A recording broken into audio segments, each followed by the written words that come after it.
general teaching is Epstein-Barr is this insidious virus. It's very common. 60% of the population plus gets infected with it. And it can, live latent in our nerve cell ganglia in our body. And if you get another infection like SARS-CoV-2, or you get really, stressed and your immune system becomes suppressed, you get exposed to, some environmental toxins, mold or something like that, something else that is driving down your immune system, there becomes the potential that Epstein-Barr virus could come roaring out of latency and cause, a systemic flare. And you are, you're basically suffering mono all over again. This is the Auto Community Podcast.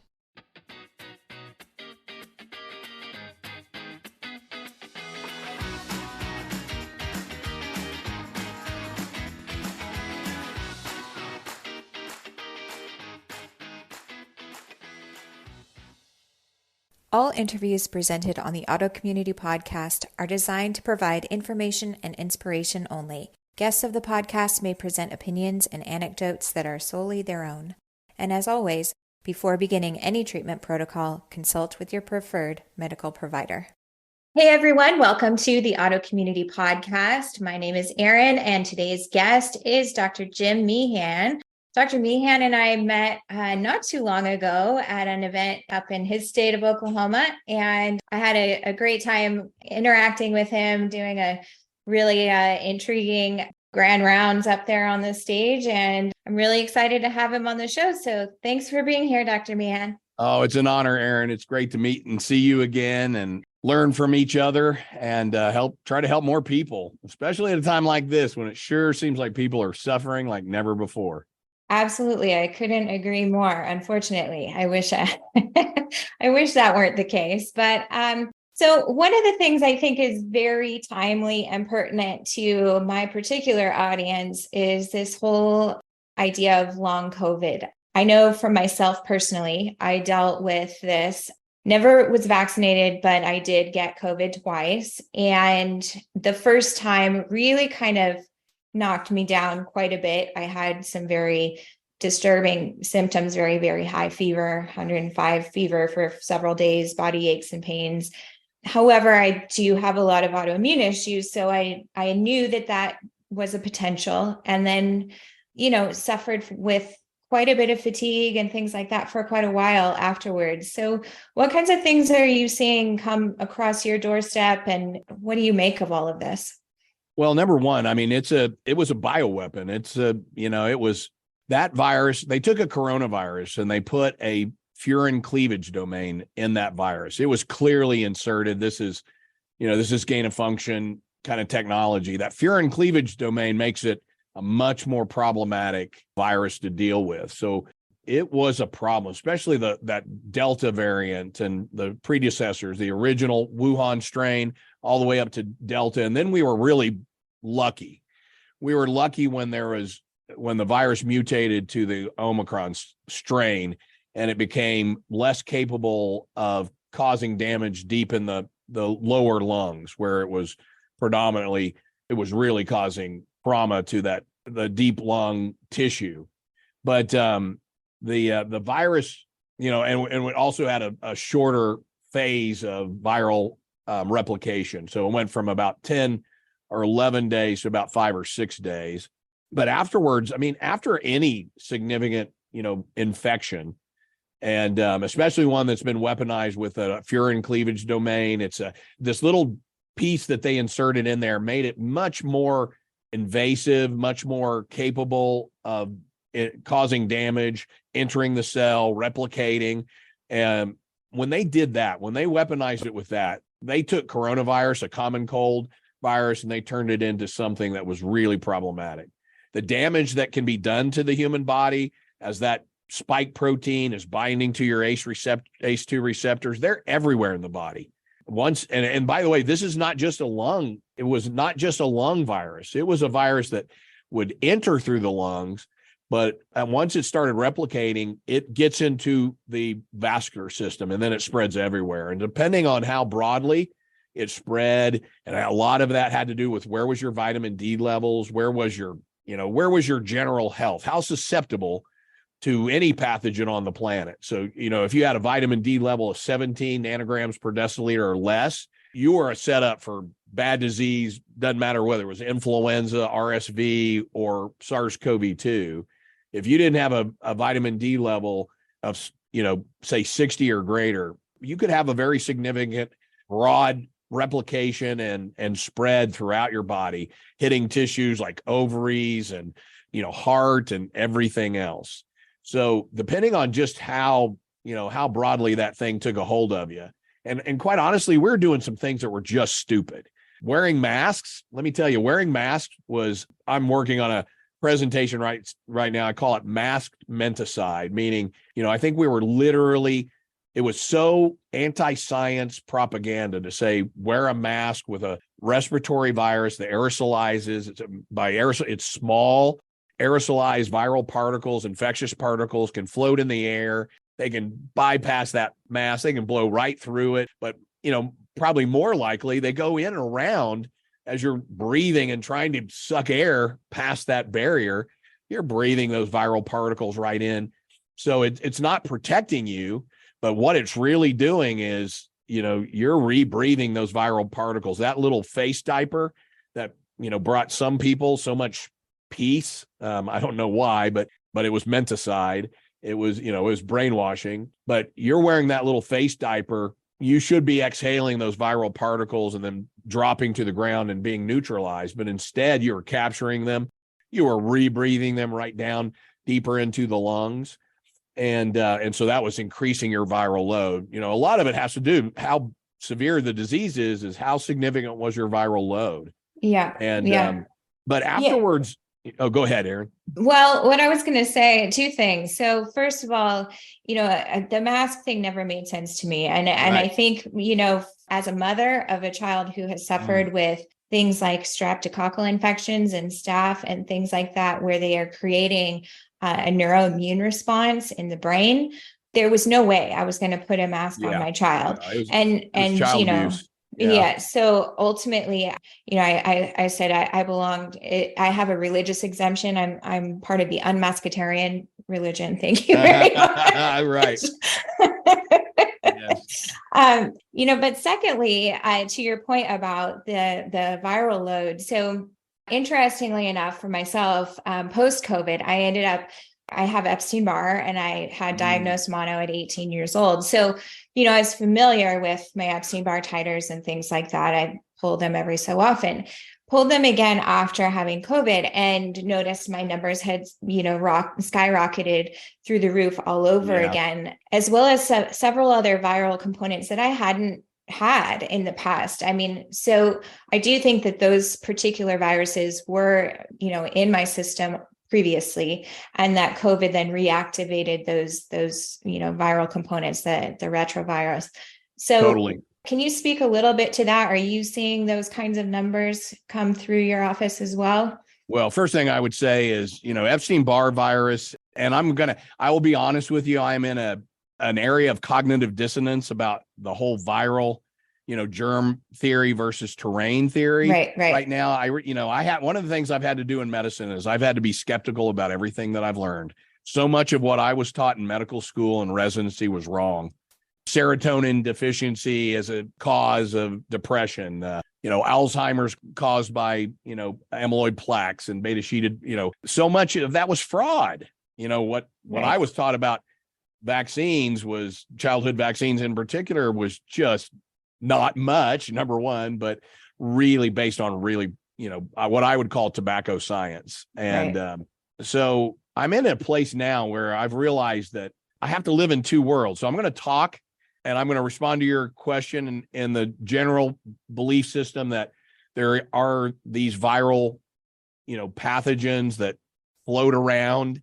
And so let's talk in those terms. But I will tell you that viral isolation and meeting all the postulates of identifying, purifying a pathogen. We're not doing that with viruses. So, I'm in this very difficult place where I haven't done enough deep research and had all my questions answered by the virologist. but I'm there. I'm battling with it. So I'm going to just address it from what probably is the general belief system, Sure. the one that I was taught, but about viruses like Epstein-Barr. So the general teaching is Epstein-Barr is this insidious virus. It's very common. 60% of the population plus gets infected with it, and it can, live latent in our nerve cell ganglia in our body. And if you get another infection like SARS-CoV-2, or you get really, stressed, and your immune system becomes suppressed, you get exposed to, some environmental toxins, mold or something like that, something else that is driving down your immune system, there becomes the potential that Epstein-Barr virus could come roaring out of latency and cause, a systemic flare, and you're basically suffering mono all over again. And now you've got two infections going on at the same time. And, general teaching again is Epstein-Barr probably triggers 1/3 of all autoimmune conditions. So I think it has to be, I think it has to be kind of, dealt with.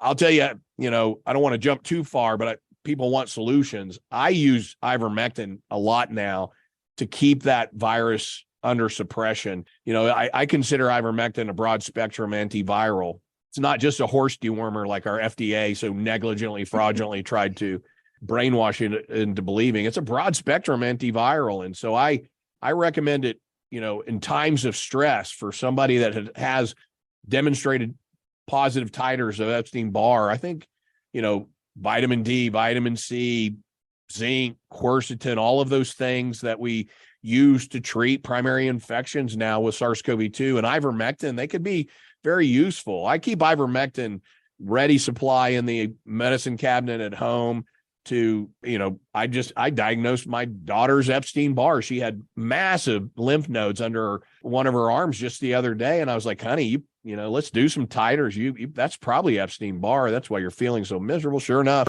massive titers, round of ivermectin. She no longer had to hold her arm out because those two massive lymph nodes were causing her so much pain. But so you got to keep those things under treatment, under control. But there's something unique about this SARS-CoV-2 and this spike protein and its ability to kind of cause long COVID type symptoms, a prolongation of the inflammatory cytokine storm that goes on. The work of Dr. Bruce Patterson showed that fragment of the spike protein kind of gets stuck in one of the cell lines we call monocytes, one of your white blood cells, causing that spike protein to hold that monocyte into like it's fighting the viral infection, like you were on day 1 or 2 of the infection. It's just pumping out all these cytokines to help your, body fight the infection, but it's doing it for like days, weeks, months after the primary infection. And we got to help the body to get rid of those damaged, abnormally acting monocytes. And the things that the best group on this is the Frontlines Critical Care Collaboration, the group by, kind of founded by Paul Merrick and Pierre Corey, where we try to upregulate. And I was one of the first, 5 physicians on that list saying, yeah, I'm not going to just not treat patients, tell them there's nothing that you can do, go home until you can't breathe. No, we're going to try to figure out ways to treat this infection, this pneumonia, and keep you out of the hospital. Seemed like they just wanted you in the hospital. And, we know how that ended up for so many people. Let me come back to the bacterial pneumonia finding of the most recent studies that are showing same things we found in 1918. It looks like most of the people that died in hospitals died of a secondary bacterial pneumonia. Yeah. So, but before we go to that, let's come back to this issue of this virus and the damage it was causing.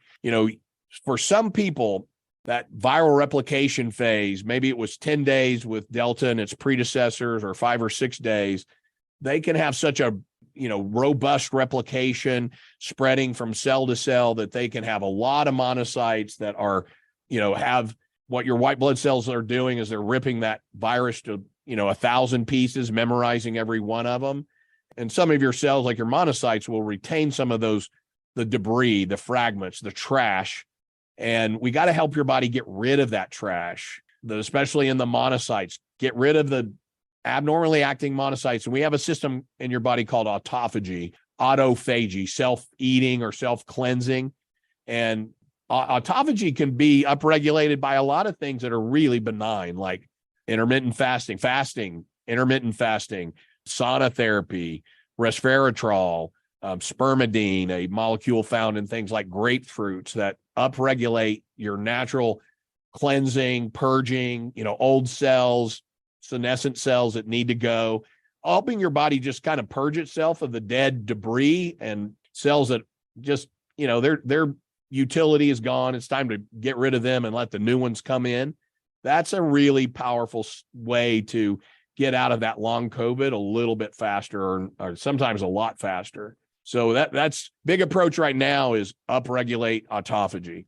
Are you seeing issues with mitochondria? Because I know for myself, I ended up having to, the thing that really pulled me out of all of this, especially the fatigue, was the amino acids. So I was using inositol and glycine, and those two in particular were really helpful for me in order to pull me out of that. So are you seeing a decrease in mitochondrial function or ATP production? What are you seeing with regard to that? Let's face it. Mitochondria, the attack on the mitochondria is an unknown, they're being attacked from 1,000 different directions. Mitochondria are the little cellular energy, the little organelles that turn oxygen into ATP. ATP is the currency of energy in your cells. Number one, when you're going through that respiratory inflammation, when your lungs are thickening and edematous, you can't get oxygen to those mitochondria adequately very often.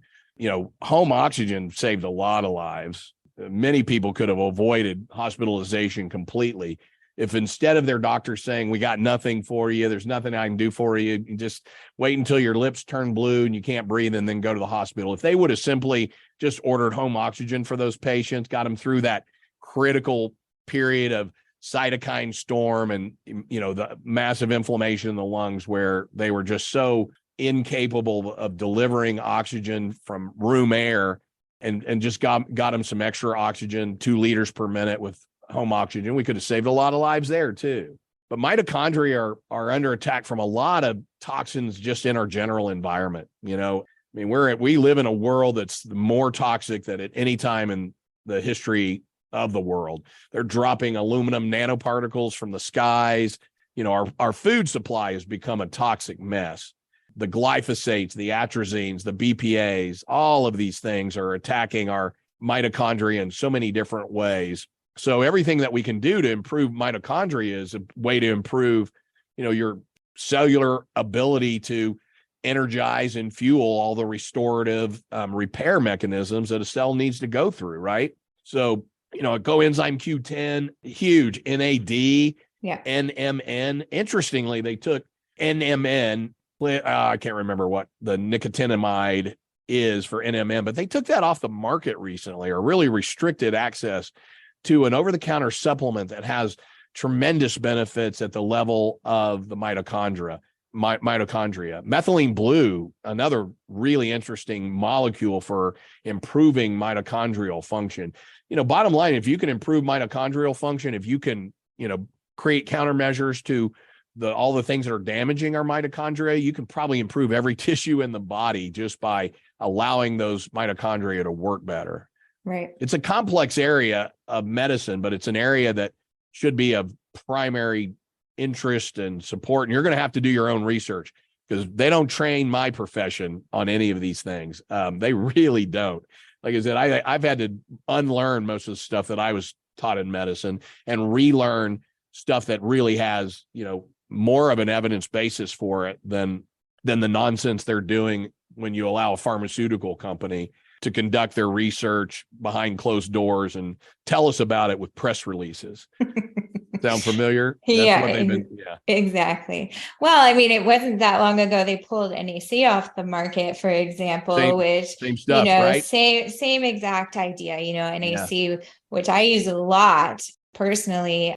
And I do make recommendations professionally as well, because it's so great as an anti-inflammatory for a lot of these people. So, well, and you also get, you have to look at the NAC you're right, is so important. I think it's a foundational, a baseline supplement, and should be for a lot of people, because it provides the rate limiting step in the creation of glutathione. And we have a population of, in the population, genetic mutations, point mutations, and important enzymes like the MTHFR mutation.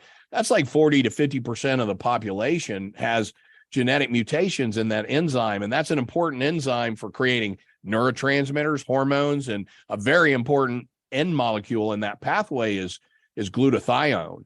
And NAC provides one of the three, and it's the rate limiting steps of the one of the three essential amino acids in the creation of glutathione. So it's if you're dealing with inflammation, the inflammation of an infection like COVID or autoimmunity, NAC should be, someplace probably in your regimen, and provide, because lots of times what your body needs is just raw materials. It's the old adage of let food be thy medicine and medicine be thy food. And we just, our food has become, as I said before, toxic waste. Pretty soon it'll be bugs and lab grown Gates Foundation meat, and we won't live on that. We're not living very well on, the poison food that our food supply has become. So you're going to have to do some targeted supplementation with things. NAC should be a huge part of it. Get your glutathione levels up. You don't have to measure them. You just need to optimize them. Give your body the raw materials that it needs. And sometimes the best way to do that is with some targeted supplementation with things like NAC. When I had COVID, Aaron, I was doing subcutaneous injections of glutathione, about 100 milligrams of a, self-injected, just subcutaneous. You can also get it from an IV. It costs you, it's like a $75 ad to add it to an IV infusion. So you get it for one day, but you can go to meehanmd.com. I can send you a prescription for a compounded vial, 10 milligram, 10 milliliter vial of glutathione. You can inject it, half cc daily for 5 days, 10 days, whatever virus you're dealing with. And that upregulating your glutathione in that fashion can be a real game changer.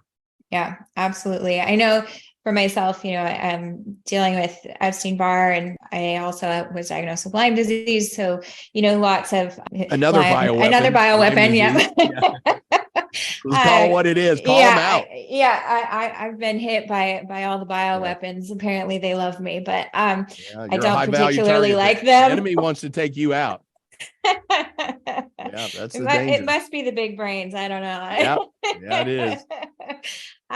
But ultimately, I really do very well with regular IVs. And so I've done Myers cocktail for years, which contains vitamin C. I dose vitamin C as well as glutathione, and then and some NAD as well. So lots of those things I think are hugely important for people struggling with, any kind of autoimmunity or, pathogens that, Well, it's like you mentioning IVs. If you ever get an IV, like a Myers cocktail, kind of replacing some of a multitude of baseline B vitamins, and you can add C and other things to it, but get a Myers cocktail sometime. And if you feel like remarkably better afterwards, it should tell you one thing: you're deficient in some of those things that just got dumped into your bloodstream in a very high most bioavailable way that we have.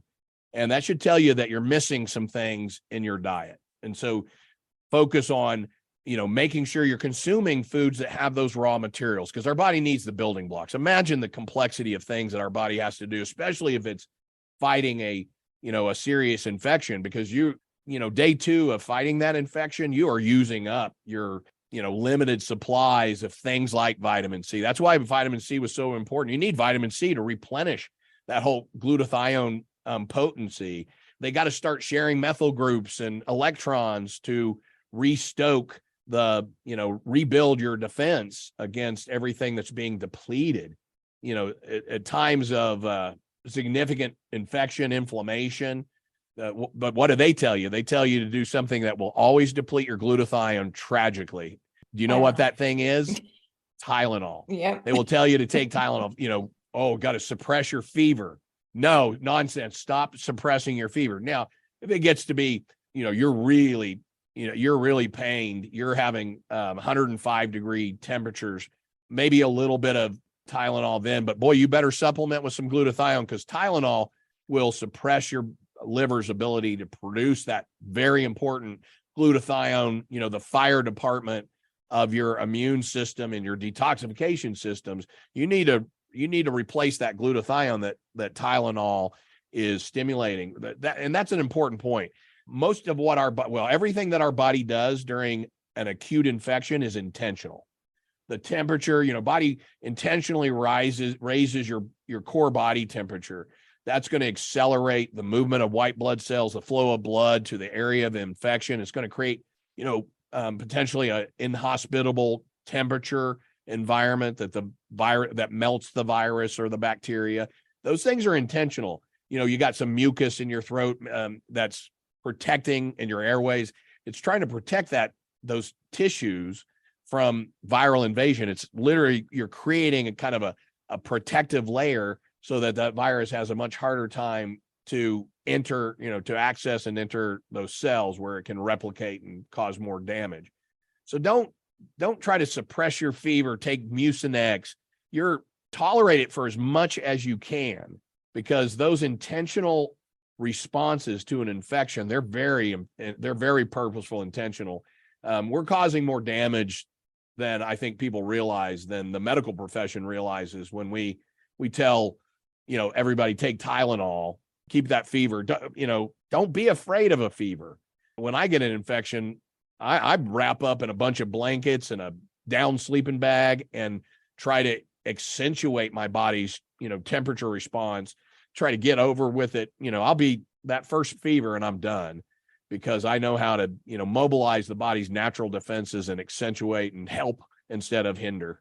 Yeah, Dr. Meehan, you're speaking like a good homeopath now. So. Yeah. Well, I have trained way outside of the Rockefeller medical business model. I really have. That's the thing. I've done fellowships in nutrition and functional medicine, age management medicine. I'm always learning from my colleagues and alternative, all of the areas of alternative medicine that the Rockefellers attempted to eradicate and destroy, so that allopathic and osteopathic medicine could, be the pill pushers, and that some of us are. I've learned a lot from people like you, Aaron. I respect what you're doing. And here's the thing I know about homeopathy. It's not going to cause harm like so many of our super powerful, medications do cause. And there's something to it. A lot of people would say, well, show me the randomized controlled trials.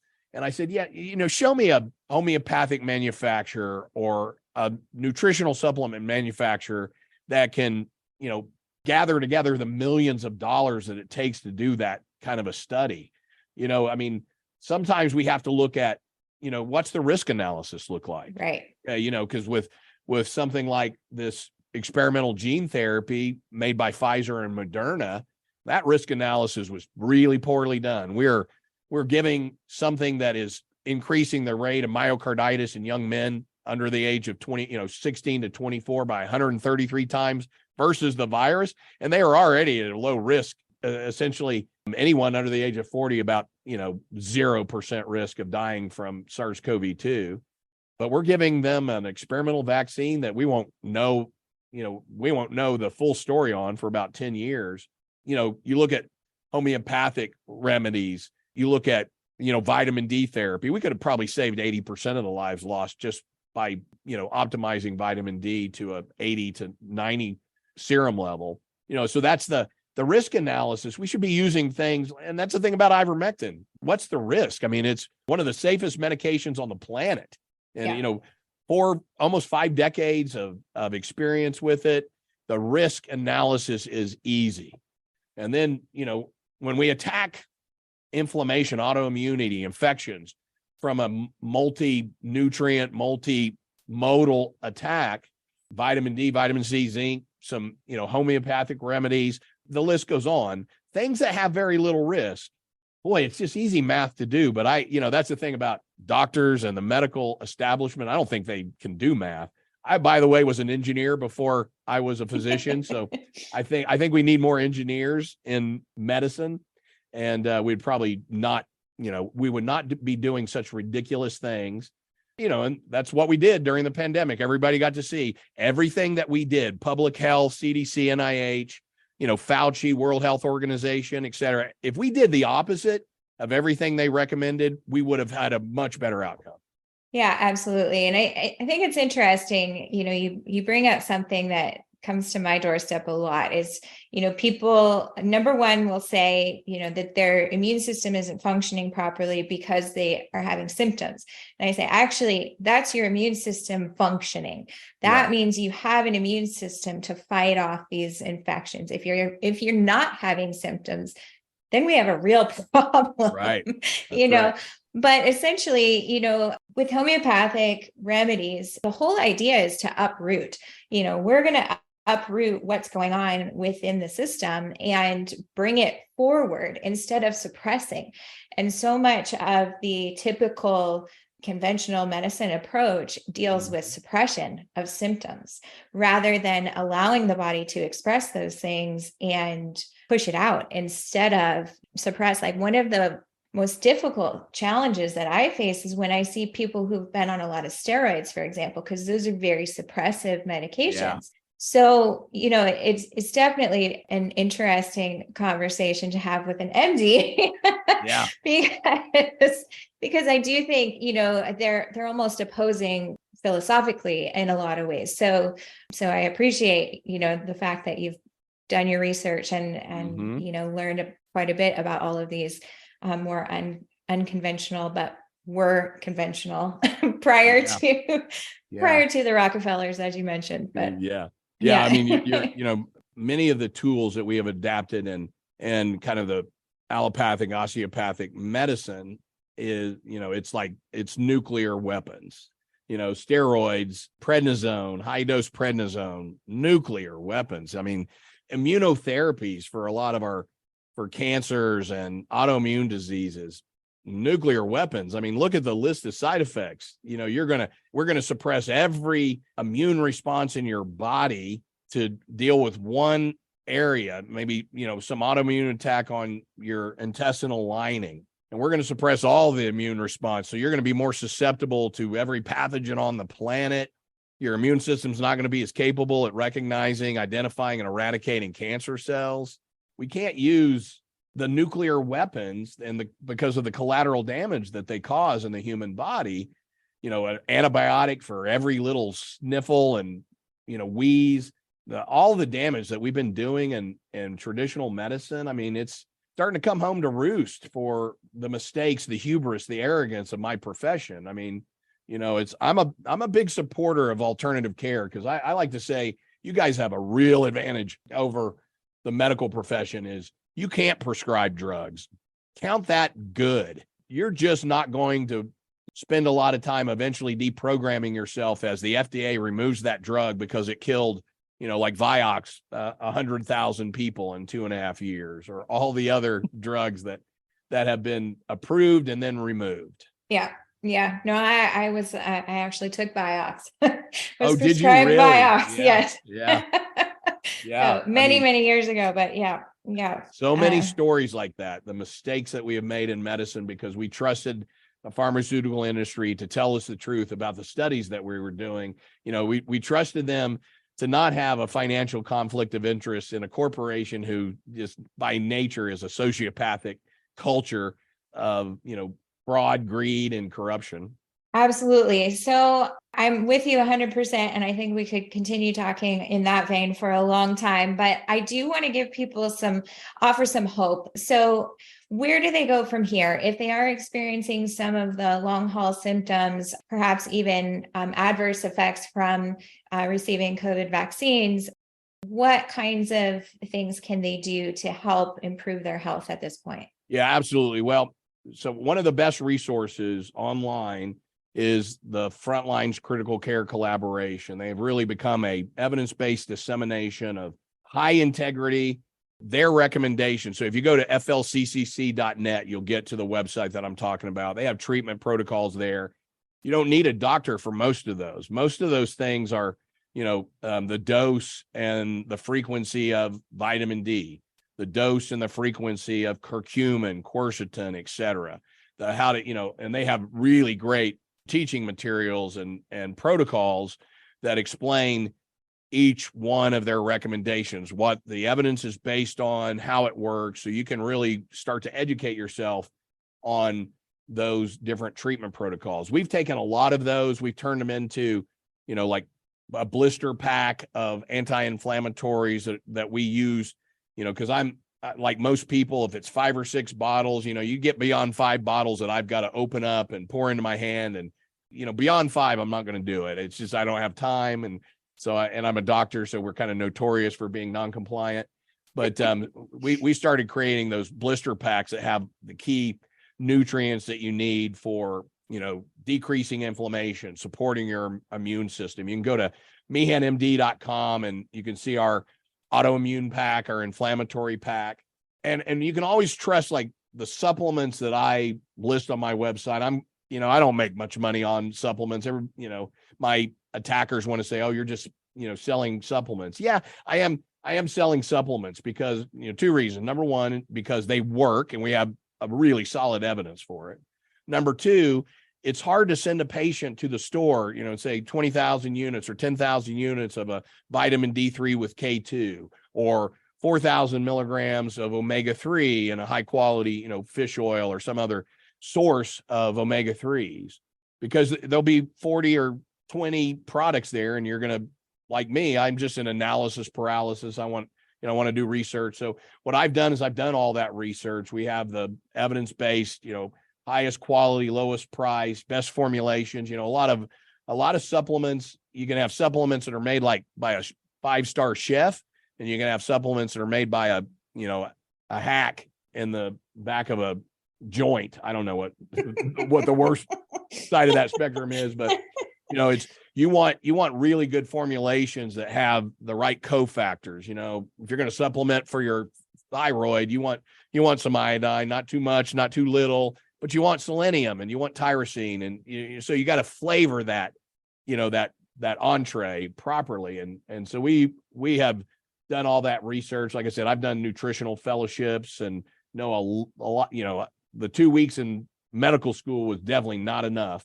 And so I've done, many years of training, and I know how to select good supplements. And for 20 years, I've been trying to find the best source. I use a lot of them, and I want to have the best quality that I can find. So we've found those.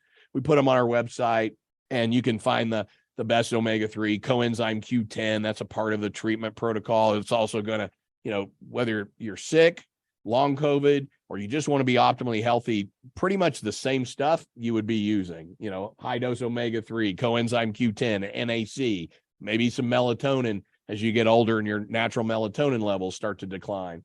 Those are the things that you can find at flccc.net. You can find high quality versions of those at meehanmd.com. You can, even if you're lazy and non-compliant, you can find blister packs that put it all together and make it easy. So you can just grab 2 of those, one for the morning, one for the evening, and you're more likely to get those good nutrients in your body, support your body's natural processes, and trust your body and its beautiful, perfect design to heal and, not have to have things cut out of your body and, nuclear weaponry pharmaceuticals deployed with all the collateral damage that they cause. Absolutely. And for our listeners today, anybody who would like to order some of those, they can go to meehanmd.com and enter the code community at checkout for 10% off. So, Dr. Meehan, what is your why? Why do you do this? Why have you stepped out? Yeah, because I'm first and foremost, I'm a follower of Christ. I believe that we are, we have to always, take the hard road. We have to, Satan fell and the angels with him, the fallen angels fell because they pridefully couldn't do what God asked them to do. Well, God asked me to go into medicine to prevent disease.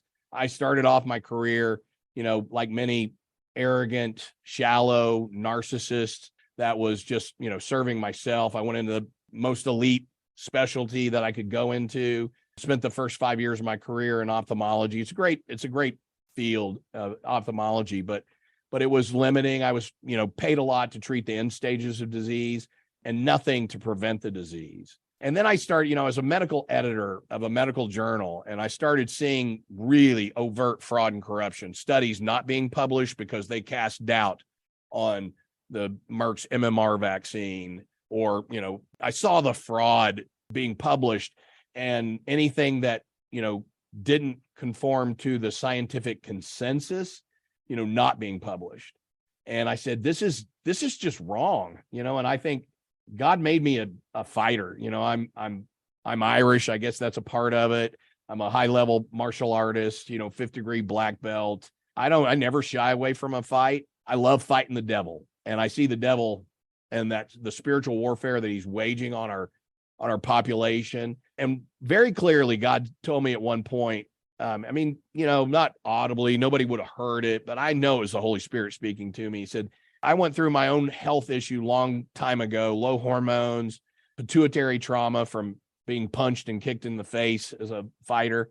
And I was really struggling in the darkness of that health dilemma. Of course, I go to the doctor and I get put on 5 or 6 medications, get side effects from all of them. But the clarity that I got is this is how the enemy is preventing you from hearing my voice. He's poisoning you. I was eating all the wrong foods, got addicted to Mountain Dew when I was in residency program. I didn't even have a soda pop until I was probably 18 or 19, my first year at West Point. And then I started, bounced off the walls, but pretty soon I was pretty addicted to it. And the message was this: the enemy is poisoning the population. He's making you sick. Your profession is participating in it. Many of these people don't have a psychiatric disease. They have inflammation going on in their body. Your profession is just putting Band-Aids on these problems, and worse, they're using powerful psychotropic drugs. They're not fixing the root cause. And I left my ophthalmology practice. I really started retraining in everything. I'm really big on hormone replacement therapy because that's what I needed. I became an expert in it. I can see that's, a primary attack of the enemy. You can see infertility is on the rise. Gardasil vaccine was destroying the ovaries of young women and the testicles of young men.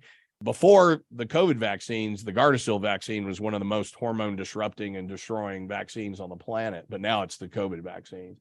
But they've been poisoning it with glyphosate and endocrine disrupting chemicals. So we have these big corporations that are poisoning us. And in that process, we all become inflamed, fat, sick, depressed. And the solution is never going to be a pill. The pills are going to make it even worse most of the time.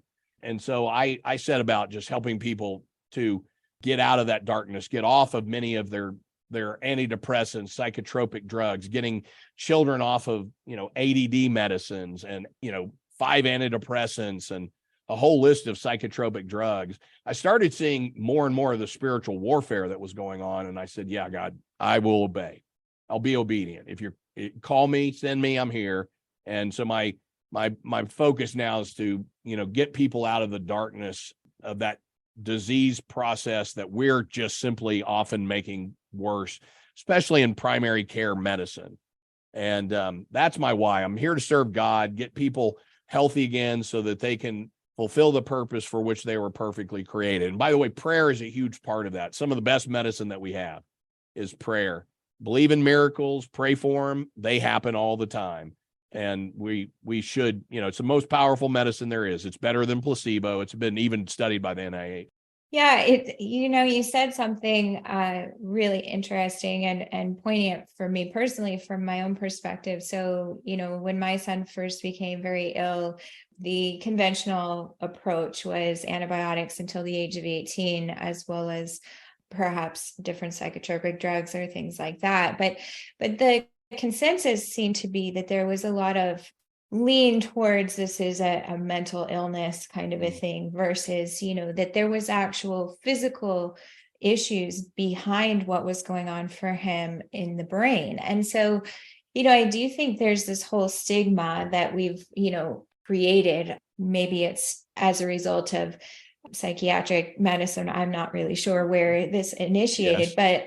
but yeah, ultimately, we have this whole idea that, we can fix some kind of chemical imbalance, which is Right. what is typically said, by putting something over top of it, giving Right. a Yeah. drug instead of really addressing what's going on in the body physically. So I know that I'm seeing a lot of, actually a big rise in a lot of these kinds of, one might say, is mental illness. Do you have any thoughts on that, as far Oh, as, yeah. is there stuff going on with COVID that's initiating some of that? Is Oh, yeah, this but it's not vaccine the, it's induced? not. Is it environment? Oh, What's well, your yeah. opinion? Okay. Well, how long do we have? I know, Because, well, I I will tell you, and I've done a lot of research, and I wouldn't say anything that I couldn't support in court. But I think number one, we start damaging our children on the first day of life with a hepatitis B vaccine. That is, that neurotoxic dose of aluminum being delivered to a newborn is ridiculous for a disease that we know the mother doesn't have. The only child should ever get a hepatitis B vaccine is a child that is born to a mother that is infected with hepatitis B. We test every mother born in the United States. We know whether she has positivity, she has surface antigen positivity for that virus. It's a virus that is a child is not going to see until they're old enough to use IV drugs and visit prostitutes. It's a bloodborne disease. They're not going to see it in any significant level. And we have, we can prevent it too. I believe in the power of the immune system. But you go from, it's the childhood vaccine program that starts the damage to brains, the bodies, the spirit of our children. We're at an unprecedented level of untested, no placebo control, tobacco science level of retrospective observational studies being used to support the unsupportable. And, it's interesting, during the pandemic, I'm now seeing people like Pierre Corey, Peter McCullough, brilliant minds that had never questioned it, because we're taught not to question it. Is only because of the Holy Spirit speaking into me and God putting me through, exposing me to things that revealed the truth, that I woke up so many years ago.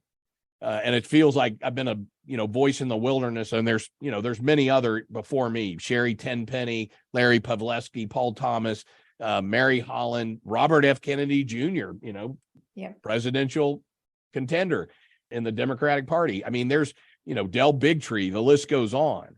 But for many of the brainwashed and indoctrinated members of my profession, they didn't wake up until COVID.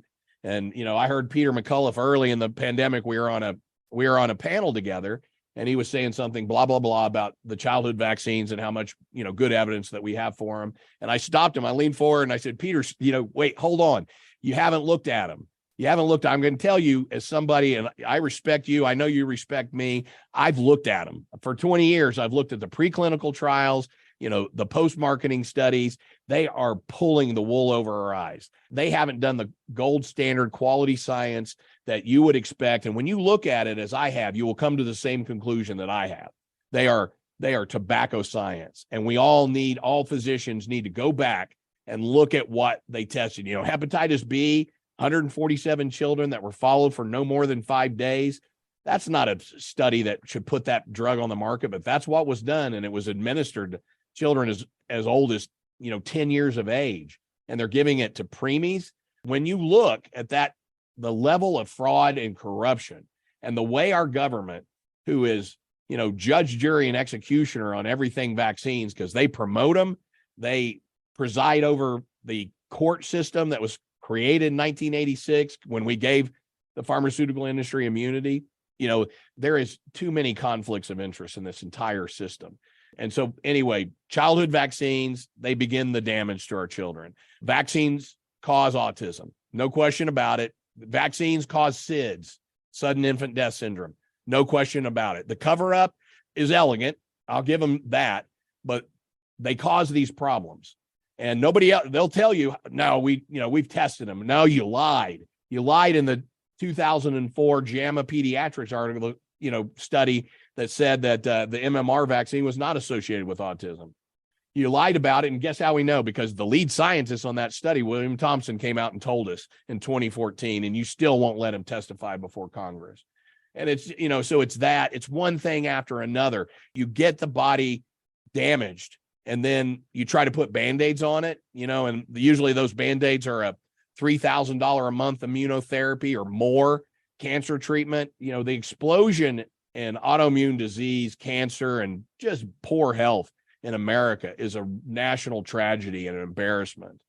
And we're just pretending like we don't know what it is. It's a whole bunch of things maybe, but it's not the vaccines that we know. No, start with the vaccines. It's right there. And you saw what they did during the pandemic. You saw what they did. Absolutely crap studies, 8 mice to approve to extend emergency use to children for a virus that there's statistically zero risk of dying for. And now what's happening? Well, all these people dying suddenly, it must be climate change. It must be something else. But, the other thing that we did during the pandemic is that we created social isolation. We locked down, we masked, we did things that just isolated. And, humans should not be isolated. We are social creatures, and they separated us. They locked us in our basements, and we're seeing in isolation, it comes back to the spiritual warfare. In isolation, boy, the enemy's got you. He separated you from the crowd. He shut down our churches. He, kicked you out of school.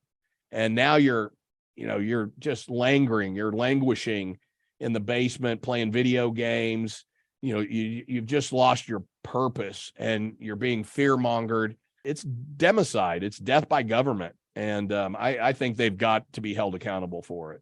Yeah, absolutely. I think, so much of what we're seeing now, especially in young adults and teens, is a result of this kind of very damaging sort of isolation and dehumanization, really is what it is. We now, we interact virtually instead of in person. And, those interactions are, by nature, way more impersonal than, if we were in, you say things online that perhaps you would never say to somebody's face, but, it's emboldened people to the point of our own detriment, because now we're saying these things that are really damaging, to ourselves and to others.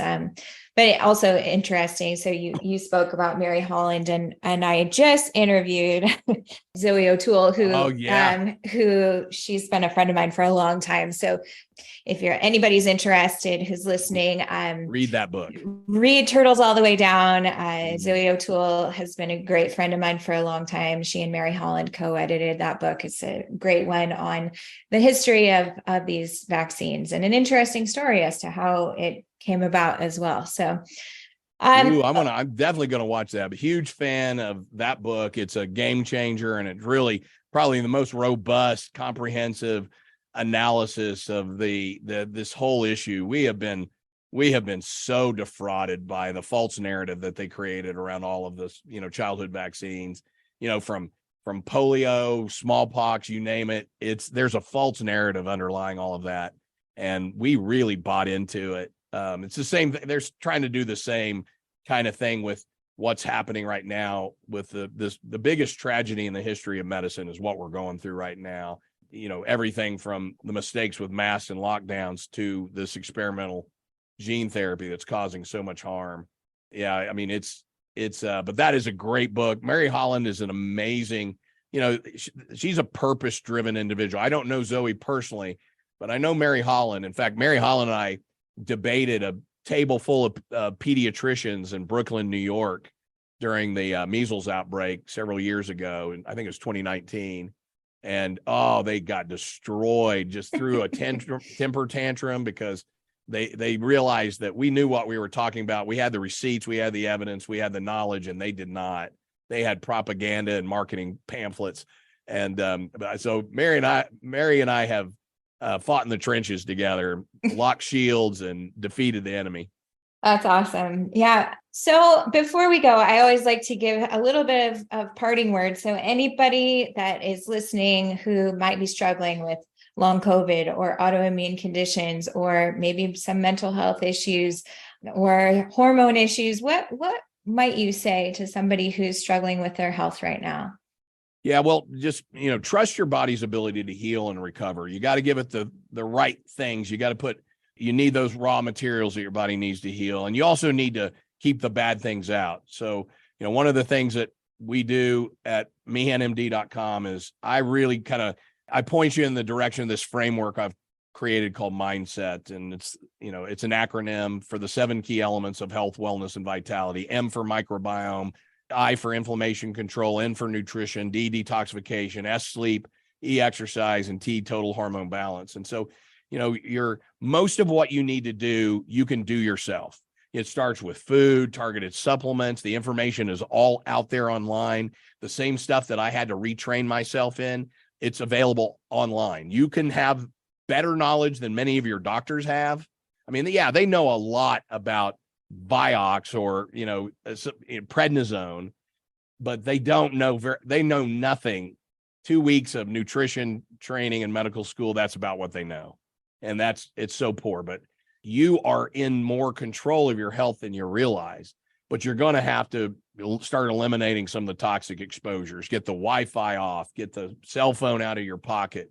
If your brain is foggy, your libido is non-existent, you're aging faster than you should, think about getting your hormones tested. I look at hormones as number one, they're a primary attack of the enemy. The enemy is trying to depopulate us. And all enemies, they want fewer of us because we're useless eaters. But a primary attack is on our hormones, the endocrine disruptor, and are prolific in our environment. Get your hormones tested, and that's an area where I can really help. So if you come to meehanmd.com, get a hormone test, I'll tell you what we're finding there and what we can do to improve it. Because there's a lot of things that you can do with just diet, just targeted supplementation. Absolutely. I love that. So people who are looking to reach you, they can find you at meehanmd.com. And just to reiterate, anybody looking to purchase anything from your website can use the code COMMUNITY, COMMUNITY, to get 10% off. So thank you so much, Dr. Meehan. It's been a pleasure. And I think I heard a topic for another interview. So good. Yeah, let's keep talking. Let's keep trying to help people. Absolutely. That's what it's all about. Thanks, everyone. We'll see you next time.